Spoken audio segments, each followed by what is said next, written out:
बिस्मिल्लाहिर्रहमानिर्रहीम। अस्सलाम वालेकुम। अल्लाहुम्मा सल्लि अला मुहम्मदिन व अला आलि मुहम्मदिन कमा सल्लैता अला इब्राहीम व अला आलि इब्राहीम इन्नका हमीदुम मजीद।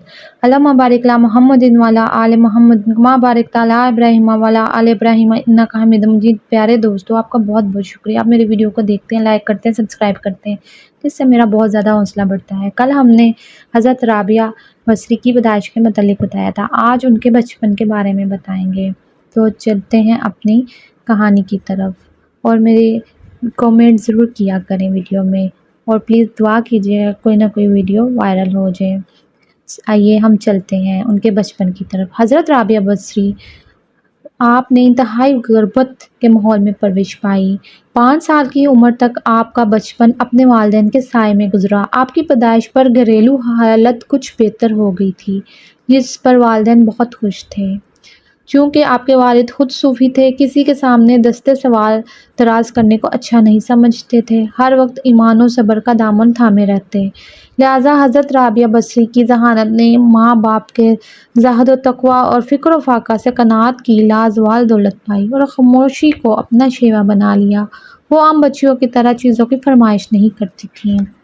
हज़रत राबिया बसरी इस उम्र में भी फजर के वक्त वालिद के साथ बेदार होती, बुलंद आवाज़ में कलाम पाक की तलावत करती और गरिया जारी करती। रवायत है कि हज़रत राबिया बसरी ने कुरान करीम हिफ्ज़ किया और हदीस रसूल पर भी इन्हें अबूर हासिल था। लेकिन ये बहुत बात की बात है, हम यहाँ सिर्फ इब्तदाई उम्र का जिक्र कर रहे हैं। इस उम्र में हज़रत राबिया बसरी को हराम हलाल की तमीज़ थी। एक दिन जब इनके घर वाले खाना खाने बैठे तो बड़े शौक से खाने की तरफ बढ़े, लेकिन हज़रत राबिया बसरी इनसे दूर रहीं। इनके वालिद ने कहा, बेटा खाना क्यों नहीं खाती? हज़रत राबिया बसरी ने नहायत गमज़दा आवाज़ में जवाब दिया, अब्बा जान, अल्लाह जाने ये खाना हलाल भी है कि नहीं। ये सुनकर वालिद चौंके। उन्होंने हज़रत राबिया बसरी से दरियाफ्त किया और कहा, तूने कभी हमें देखा है अगर हलाल खाना नहीं मिला तो हमने हराम की तरफ हाथ बढ़ाया हो? इस पर हज़रत राबिया बसरी ने कहा, हमें इस दुनिया में भूख पर सब्र करना चाहिए ताकि आखिर में आग पर भी सब्र करना पड़े।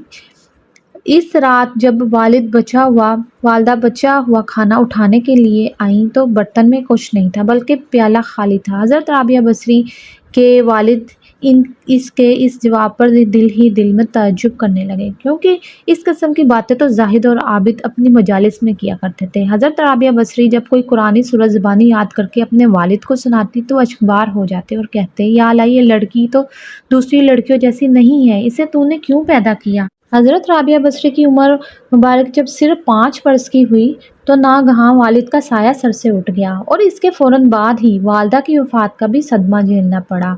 वालिदैन की वफ़ात पर सब बहनें बेयारो मददगार होकर रह गई। कोई ऐसा बड़ा ख़ानदान में मौजूद न था जो इनके सर पर दस्ते शफ़क़त रखता और ज़रूरियात ज़िंदगी के असूल में इनकी मदद करता। बहरहाल इनकी बहनों का वक्त किसी न किसी तरह गुजरने लगा। हज़रत राबिया बसरी ज़हनी तौर पर इन मसाइब के लिए तैयार थी। उन्होंने ईमान व क़नाअत की ज़िंदगी बसर करने का वसीला बना लिया था। मुसाइब का आगाज़ वालिदैन के यके बाद दिगरे वफ़ात के पास जाने के बाद इस बेयारो मददगार पर मुसाइब का पहाड़ टूट पड़ा। फिर दुनिया में इनका कोई परेशान हाल ना रहा और इस छोटे से ख़ानदान पर क़यामत गुजर गई। अभी गुज़श्ता कुछ ही अरसा गुजरा था जब हज़रत राबिया बसरी सिर्फ 8 या 9 साल की थी कि बसरा में एक खौफनाक कहत फूट पड़ा। तमाम शहर में खाने पीने की अशिया की किल्लत हो गई, रोटी तक नापैद और नायाब हो गई। चारों बहनों पर 3 दिन से फाका था।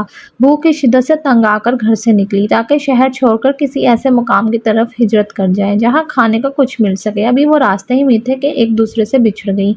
एक जालिम और बदकमाश शख्स ने सबसे छोटी बहन हज़रत राबिया बसरी को ज़बरदस्ती पकड़ लिया और बसेरा के एक दौलतमंद ताजर जिसका नाम अतीक था के हाथ तो सिर्फ 6 दिनार में फ़रोख्त कर दिया, जिसने आपको कनीज़ के तौर पर अपने घर रख लिया और घर के तमाम इस मासूम बच्ची से लेने लगा।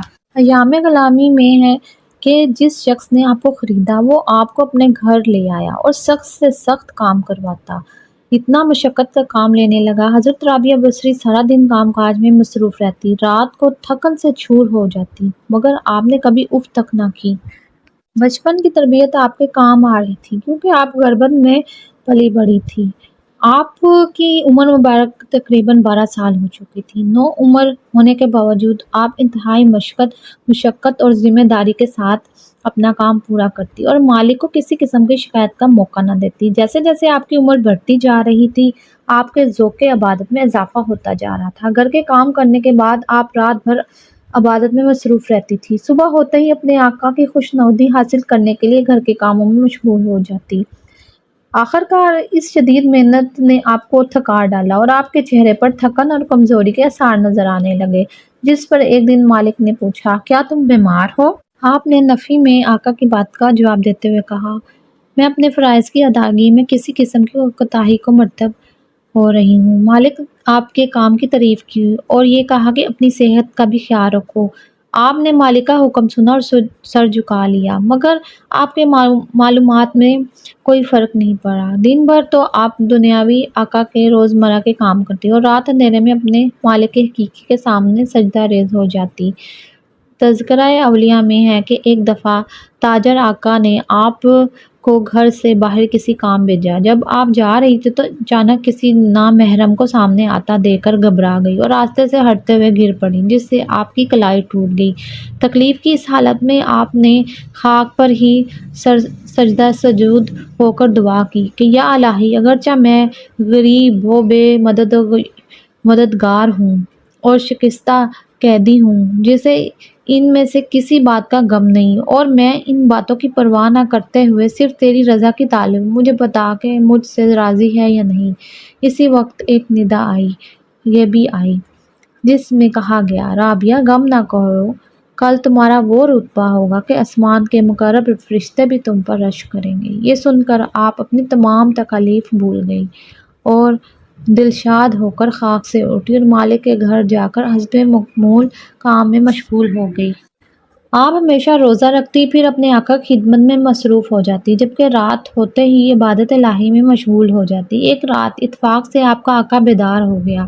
باوجود یکا چراغ بجھ چکے تھے، لیکن پھر بھی سارا گھر نور سے بنا ہوا تھا۔ وہ حیرانی کے ساتھ ادھر ادھر دیکھتا ہوا ایک علیحدہ کوٹری تک جا پہنچا۔ دیکھا کہ ایک کونے میں وہ سر سجدود تھی اور ایک معلق نور آپ کے سرہانے پر روشنی کیے ہوا تھا۔ آپ مسلسل مصروف مناجات تھیں اور کہہ رہی تھی، خداوند، اگر میں کسی دوسرے کی غلام نہ ہوتی تو ایک بھی لمحہ تیری عبادت سے غافل نہ ہوتی، لیکن تو نے مجھے غیر کا محکوم بنا رکھا ہے، اس لیے خدمت میں دیر سے حاضر ہوتی ہوں۔ یہ الفاظ اور یہ دعا سن کر آقا حیران ہو گیا اور دل ہی دل میں تائب بھی ہوا کہ آئندہ ایسے برگزیدہ اور نیک ہستی سے کوئی خدمت نہ لوں گا، بلکہ خود ان کی خدمت کروں گا۔ چنانچہ آپ کی خدمت میں حاضر ہو کر آقا نے کہا، آپ مختار ہیں، جہاں جی چاہے رہیں، آج سے آپ آزاد ہیں۔ اگر آپ یہاں نہیں تو میں آپ کی خدمت کروں گا، لیکن آپ باہر آ گئیں اور خدائی عبادت میں مشغول ہو گئیں۔ اس کے بارے میں ایک اور روایت ہے۔ حضرت رابعہ بصری آزاد ہونے کے بعد ایک صحرا میں نکل گئیں اور وہاں آبادی سے الگ عبادت الہی میں مصروف ہو گئیں۔ پھر صحرا سے جی اٹھ گیا اور ایک بستی کی ایک کوٹری میں جا گئی اور وہاں پر اللہ کی عبادت کرنے لگیں۔ اب ہم اپنی نیکسٹ پارٹ میں اگلا آپ کو قصہ سنائیں گے۔ اب مجھے اجازت دیجیے۔ اگر آپ کو یہ کہانی اچھی لگی ہو تو پلیز پلیز پلیز میرے چینل کو سبسکرائب، لائک اور شیئر ضرور کیجیے گا۔ اپنا بہت سا خیال رکھیے گا۔ اللہ حافظ۔